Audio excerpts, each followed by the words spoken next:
Okay, good morning, everyone. My name is Michael Walker, and I work for Kulanga as a freelance facilitator. I train many of their courses. My specialization is communication skills, and I especially like training people on how to write better in the workplace. So today I want to give you 3 tips on how you can get your readers smiling. Why do you want to get them smiling? Well, because good writing is all about the reader.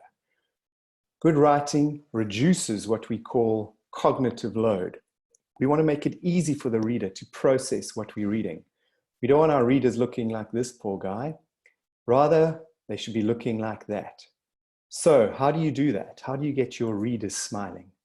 Well, here are 3 tips. Use plain language. Write in short, simple sentences. Use active voice. So let's quickly talk through these 3. First of all, use plain language. That means just use normal words. Don't try and sound more fancy or pompous. You don't need to sound like that.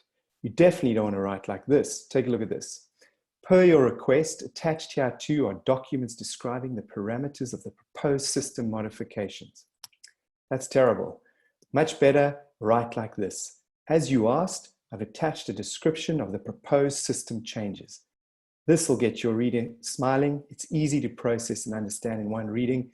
That'll get them scratching their head, sweating. They won't want to read any further. Tip number 2, write in short, simple sentences. Why? Because if you confuse, you lose. You want to make it easy for your reader. So how do you write in short, simple sentences? What are the guidelines? Very simple. Average of 15 to 20 words per sentence, with no sentence longer than 30 words, and 1 main idea per sentence. Tip number 3, use active voice.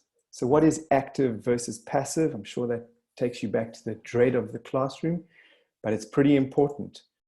Here's a passive sentence. The policy manual was asked for to clarify the approach. That's pretty hard processing. What are we saying in active language? I asked for a policy manual to clarify the approach. There we go. We prefer the active. It's easier to process.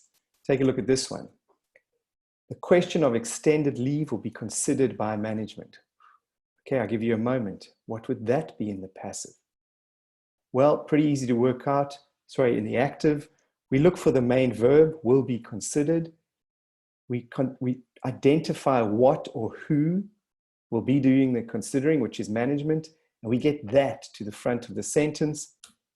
And so there's the active sentence. Management will consider the question of extended leave. The active, much nicer for our brains, much easier to process. So get your readers smiling. You want them smiling, makes their lives easier. They're going to process what you've read much faster, and then institute the action or the response that you want. How do you do this? 3 main things. Use plain language, write in short, simple sentences, use active voice.